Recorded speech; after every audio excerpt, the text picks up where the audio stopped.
আজকে আবারও চলে গিয়েছিলাম নেপালে, কারণ আমার নেপাল জায়গাটি অনেক বেশি পছন্দের একটি জায়গা। যেহেতু আজ ফ্রাইডে ছিল, তাই ভাবলাম একটু ঘুরে আসি। এই ভাবা সেই কাজ, তাই ফটাফট চলে গিয়েছিলাম নেপালে। আর নেপাল যেহেতু আমার ছোটবেলা থেকে অনেক বেশি পছন্দের একটি জায়গা, তাই আমার মন খারাপ থাকলে বা মন ভালো থাকলে বান্ধবীদের সাথে আড্ডা দিতে হলে নেপাল চলে যাই। এর আগেও হয়তো বা আপনাদের সাথে আমি নেপালের ভিডিও অনেকবার শেয়ার করেছি।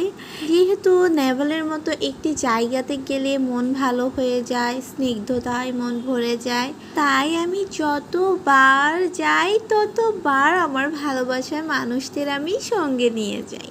আমি চাই আমার ভালোবাসার মানুষরা ঘরে বসেই আমার মতো সাগর উপভোগ করুক। কার কার সাগর অনেক বেশি পছন্দ আমাকে কমেন্টে অবশ্যই জানাবেন। চারদিকে খোলামেলা উন্মুক্ত বাতাস আর রয়েছে সাগরের ঢেউয়ের গর্জন।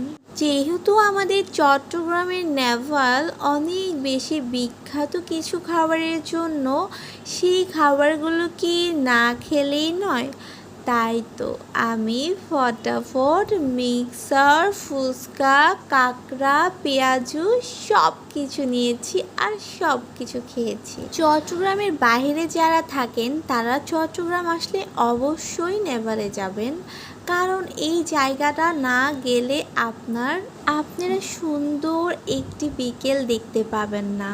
তাই বলবো চট্টগ্রামে আসলে অবশ্যই নেভালে যাবেন, বিচে যাবেন।